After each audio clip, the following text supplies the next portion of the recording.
Vous souhaitez acheter un nouveau fer à repasser mais vous ne savez pas lequel choisir. Eh bien, nous en avons passé près de 25 au crible.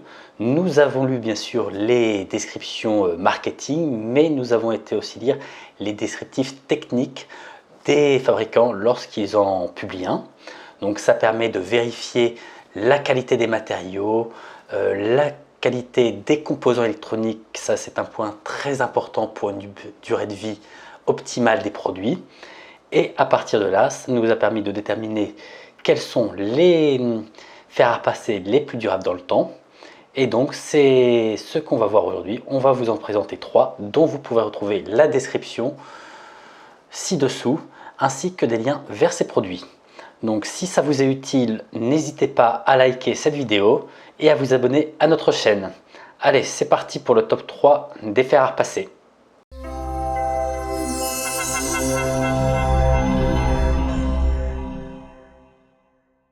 On commence ce classement avec le Philips DST 3010-30.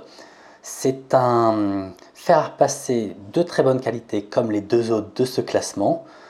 Il a une puissance de 2000 watts et chauffe rapidement. Donc 2000 watts, c'est bien pour un repassage quotidien sans trop de tracas.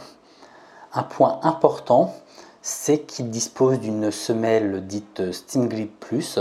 Donc c'est une technologie développée par Philips qui permet justement de glisser de manière optimale sur le linge sans que celui-ci risque de se froisser et qu'on crée plus de plis qu'on en enlève. Il dispose aussi d'un système anti-goutte, donc on ne se retrouvera pas ici et là avec de l'eau sur vêtements. Cette eau qui parfois sur certains fers peut se retrouver sur les vêtements a tendance à favoriser l'émergence de plis lorsqu'on repasse. Donc il a un flux de vapeur continu de 30 grammes par minute et on peut même l'augmenter grâce à sa fonction pressing jusqu'à 140 grammes justement pour repasser les plis les plus tenaces. Un point important, c'est qu'il dispose du régulateur CalClean. Donc c'est un nettoyeur intégré qui permet d'éliminer le calcaire et ainsi permet de prolonger la durée de vie du fer. Donc le corollaire, c'est qu'on peut justement utiliser ce fer avec l'eau du robinet. Donc c'est un très bon point. On peut aussi utiliser ce fer comme défroisseur vapeur en l'utilisant verticalement. Au niveau de ses points faibles, donc 2000 watts, comme je l'ai dit, ça permet un repassage quotidien de la plupart des vêtements. Par contre, ça peut être un petit peu faible pour repasser certains vêtements. Pareil, le débit de vapeur de 30 grammes par minute, j'ai dit que c'était un point fort parce que c'était continu. Par contre, le fait qu'il n'y ait que 30 grammes, on aurait apprécié d'avoir 40, 45, 50 grammes. Ça n'en reste pas moins un très bon fer. Ensuite, on a le fer à repasser Russell Hobbs 20562-56. Donc là, il est plus puissant que le précédent. Il a 2600 watts de puissance, chauffe très rapidement. Il a aussi un débit de vapeur bien supérieur au précédent avec 75 grammes par minute de vapeur continue et un effet pressing de 210 grammes par minute pour un repassage rapide et efficace et qui permet justement lui aussi de repasser les plis les plus tenaces. Alors personnellement, je porte beaucoup de chemises, donc les chemises c'est typiquement quelque chose qui est enquiquinant à repasser, ça fait facilement des plis, etc. Donc lorsque je repasse, je veux pouvoir avoir des chemises nickel en un rien de temps. Donc c'est pour ça j'ai opté pour ce fer à repasser Russell Hobbs du fait de sa grande puissance qui permet d'avoir un repassage nickel sans avoir à repasser 4 ou 5 fois au même endroit.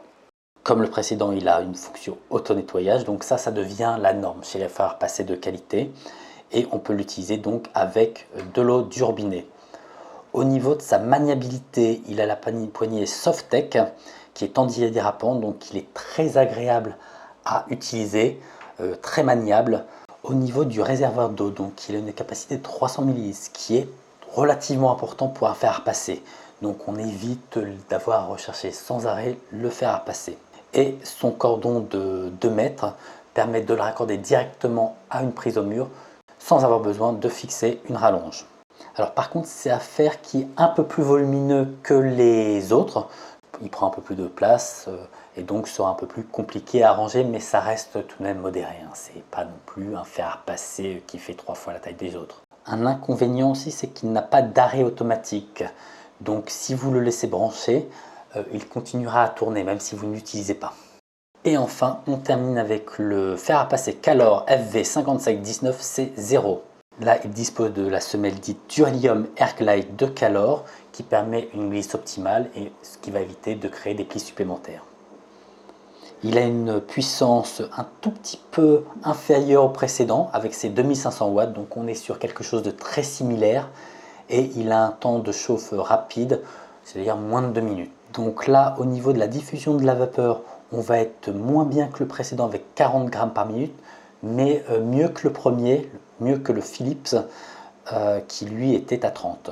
Et encore une fois, aussi pour la fonction pressing, on se situe entre les deux avec 195. Il dispose lui aussi d'une protection anti-goutte, donc on ne fera pas couler de l'eau par inadvertance sur le vêtement. Il dispose aussi d'un système anti-calcaire intégré, ce qui permet encore une fois d'augmenter la durée de vie et de pouvoir utiliser de l'eau du robinet. Un point très important, c'est que Calor s'engage à une réparabilité durant 15 ans en fournissant des pièces détachées. Donc au niveau de ses points faibles, il est un peu plus lourd que les deux autres avec 1,3 kg, donc ce qui le rend un petit peu moins maniable. Et lui aussi ne dispose pas de fonction d'arrêt automatique, donc il faudra bien penser à le débrancher après utilisation. Donc voilà, on a passé en revue 3 excellents fers à repasser qui ont chacun leur qualité et leurs défauts, mais si on vous les présente, c'est justement parce que leur qualité l'emporte largement sur leurs défauts. N'hésitez pas à liker cette vidéo si elle vous a plu et à vous abonner à notre chaîne pour plus de comparatifs de produits. Ciao!